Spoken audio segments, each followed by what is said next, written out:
가리라. 아멘. 할렐루야. 거룩한 주일 처음 시간을 주님께 드리며 이 자리에 있는 저와 여러분 가운데에 하나님의 특별한 은혜와 사랑이 함께 하시기를 주님의 이름으로 축원합니다.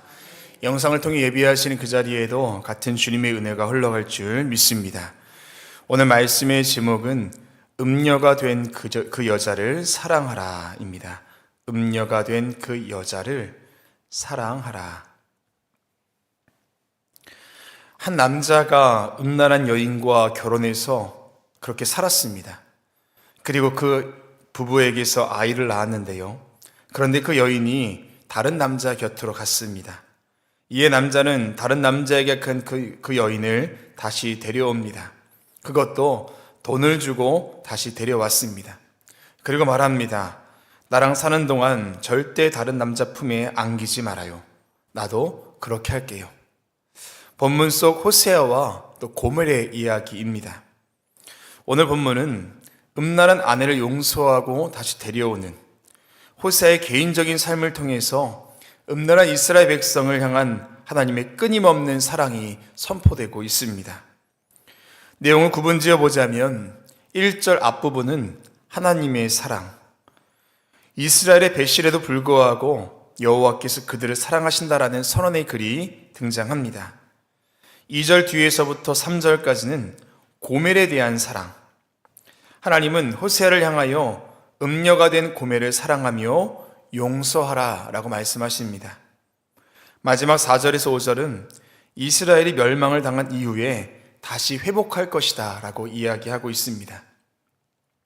짧은 구절이지만 이 안에는 이스라엘 백성을 향한 그리고 온 인류를 향한 하나님의 사랑이 담겨 있습니다. 오늘 말씀을 통해서 우리를 향한 하나님의 사랑이 어떤 사랑인지 말씀을 통해 은혜를 나누고 기도의 제목을 얻고자 합니다. 첫 번째는 용서하시는 사랑입니다. 용서하시는 사랑.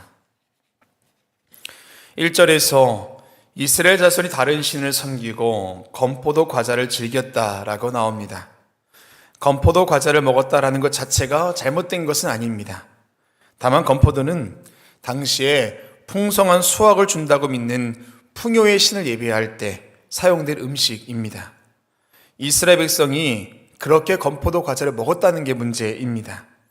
다른 신을 섬기고 건포도 과자를 또한 즐겼습니다. 그런데 여호와가 그들을 사랑하나니 라고 전합니다. 그러니 너는 가서 타인의 사랑을 받아 음녀가 된 그 여자를 사랑하라 이야기합니다. 여러분, 용서는 인간관계에서 가장 중요한 덕목 중에 하나입니다.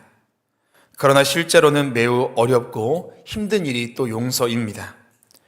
상처를 받은 사람에게 용서란 단순한 감정 그 이상의 일이며 가끔은 분노와 고통을 내려놓고 다시 마음을 열어야 하는 과정입니다.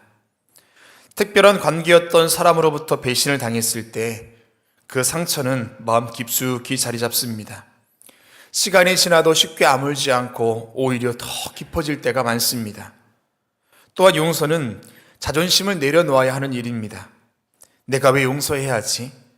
그가 내게 저지른 일에 대해 왜 내가 책임을 져야 하지? 그래서 용서는 어렵습니다. 성경에서 용서의 가장 높은 기준을 보여준 사건은 바로 십자가상에서 행하신 예수님의 용서입니다. 예수님은 자신을 향하여서 못 박는 사람들을 위해서 누가복음 23장 34절에 아버지 저들을 용서하소서 저들이 무엇을 하는지 알지 못합니다 라고 기도하셨습니다. 예수님의 용서는 인간적으로 보면 도저히 이해할 수 없는 용서할 수 없는 것을 용서하신 사건입니다. 그 외에도 자신을 모른다 부인하던 예수님의 제자 베드로도 용서하셨습니다. 오늘 하나님께서 호사에게 말씀하신 것이 바로 용서입니다. 남편을 배신하고 다른 남자에 간 그 여인을 용서해야 한다라는 것입니다. 그 여인을 데려오면서 여인에 대해 원망하거나 꾸짖거나 하는 모습을 볼 수 없습니다. 있는 모습 그대로 다시 받아주었습니다. 중요한 것은 하나님께서 그렇게 이스라엘 백성들을 용서하셨다라는 겁니다. 그들이 다른 신을 섬기고 건포도 과자를 즐겼어도 내가 그들을 용서한다라는 겁니다. 용서는 곧 사랑이며 그 사랑은 그들의 허물을 덮었습니다. 오늘도 우리는 수없이 많은 죄를 지으며 또 수없이 많이 주님을 배신합니다.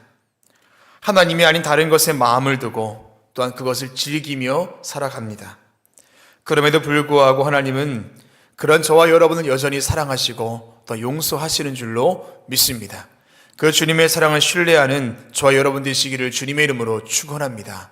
더불어서 그런 마음이 우리 가운데 있어서 우리 또한 용서할 수 없는 것을 용서할 수 있는 그런 넉넉한 마음이 함께 하시기를 주님의 이름으로 축원합니다. 두 번째는 구속하시는 사랑입니다. 구속하시는 사랑. 고대 세계에서는 노예 제도가 굉장히 흔했습니다. 조상 때부터 노예 가문에서 태어난 자들은 물론이거니와 전쟁 포로로 끌려간 자들도 평생 노예로 살아야만 했습니다. 한번 노예가 되면 결코 주인의 손에서 벗어날 수가 없었는데요. 단 한 가지, 누군가 그의 노예 상태를 긍휼히 여겨서 그를 위해 몸값을 지불해주고 그를 사서 해방시켜주면 그는 노예에서 벗어날 수가 있었습니다. 오늘 말씀 2절에 보면 호세아가 하나님 말씀대로 음녀가 된 자신의 부정한 아내 고멜을 데려오기 위하여 상당한 값을 지불하는 것을 볼 수 있습니다. 그 지불한 값이 은 15세겔과 보리 한 호멜 반이라고 이야기합니다. 학자들에 의하면 한 호멜이 10세겔의 가치가 있다라고 보는데요. 그렇다면 호세아가 고멜을 다시 데려올 때 사용한 비용은 총 30세겔 정도가 된다라는 겁니다. 여러분, 고멜을 위해서 드렸던 금액이 은 15세겔과 보리 한 호멜 반입니다. 이 말은 무슨 말일까요? 지금 호세아가 가지고 있는 돈은 은 15세겔이 전부라는 겁니다. 그리고 그 값을 채우기 위해서 자신의 집에 있는 보리 한 호멜 반을 더했습니다. 내가 가지고 있는 돈 전부와 그리고 또 이에 채울 수 있는 자신의 곡식까지 이렇게 다 들여서 그 부정한 여인을, 음란한 여인을 다시 사왔다라는 겁니다. 우리가 좀 더 넓은 눈으로 이 사건을 볼 때 무엇을 떠올릴 수 있을까요? 가룟 유다가 스스로 자신의 스승 예수를 대제사장에게 넘겼을 때 받은 돈 또한 은 30입니다. 죄를 범하여 하나님을 떠난 인류를 다시 구속하기 위하여 은 30에 팔려 십자가에서 죽으신 예수님, 그 구속의 사랑을 우리는 호세아를 통해서 볼 수 있다라는 겁니다. 고멜은 스스로 돌아올 수 없었습니다. 그러나 호세아가 지불한 그 금액이 고멜을 자유롭게 하였습니다. 인간은 스스로 죄에서 벗어날 수 없습니다. 그러나 우리 주님께서 자신의 목숨값으로 지불한 그 은혜로 우리가 자유로운 몸이 되었습니다. 고멜은 다시 집으로 돌아가 호세아의 품에 안겼습니다. 이때 호세아가 말합니다. 너는 많은 날 동안 나와 함께 지내고 음행하지 말며 다른 남자를 따르지 말아라. 호세아가 고멜과 결혼한 것은 하나님 말씀에 대한 순종이었습니다. 그렇게 아이도 낳았고 그렇게 살았습니다. 본인의 의지가 아니었습니다. 그런데 자신을 배신한 아내를 데려오면서 그가 한 것은 새로운 관계의 형성입니다. 누군가에 의해 한 결혼이 아니라 정말로 진심으로 사랑하는 관계가 되었다라는 것입니다. 많은 날 동안 나와 함께 하면서 다시는 다른 남자 곁으로 가지 마십시오. 나도 당신을 위해 그렇게 하겠습니다. 라는 호세아의 진심을 들을 수가 있습니다. 구속의 사랑은 단지 우리의 죄가 용서되었다는 것을 넘어서 새로운 삶으로 인도하는 힘을 가지고 있습니다. 구속받은 우리는 하나님의 자녀로 새로운 정체성을 가지고 새로운 인생을 살아가듯이 오늘 고멜은 그러한 인생을 출발하였습니다. 오늘 주님도 이스라엘의 범한 음란의 죄에서 더 이상 묻지 않으실 겁니다. 고멜을 향한 호세아도 그랬고 저와 여러분의 인생 가운데도 하나님이 그렇게 은혜를 더하실 줄로 믿습니다. 구속하시는 그 사랑에 힘입어 늘 새로운 삶 살아가시는 저와 여러분 되시기를 주님의 이름으로 축원합니다. 마지막 세 번째는 희망을 주는 사랑입니다. 희망을 주는 사랑. 4절과 5절 말씀, 이스라엘 자손들이 많은 날 동안 왕도 없고 지도자도 없고 제사도 없고 주상도 없고 에봇도 없고 더라빔도 없이 지내다가 그 후에 이스라엘 자손이 돌아와서 그들의 하나님 여호와와 그들의 왕 다윗을 구하고 마지막 날인 여호와를 경외함으로 나와 그의 은혜로 나아가리라. 이스라엘은 한동안 하나님의 심판을 경험하고 왕이나 제사장도 없는 혼란스러운 시간을 겪게 될 것이다 라고 이야기합니다. 그런데 결론은 무엇입니까? 결국 회복하게 될 것이다 라는 것이 오늘 3장의 결론입니다. 다시 하나님께로 돌아와 여호와를 경외하게 될 것이고 다윗의 왕, 즉 메시아를 구하게 될 날이 오게 될 것이다 라고 예언하고 있습니다. 이 구절은 하나님의 궁극적인 회복의 계획을 이야기하는 것입니다.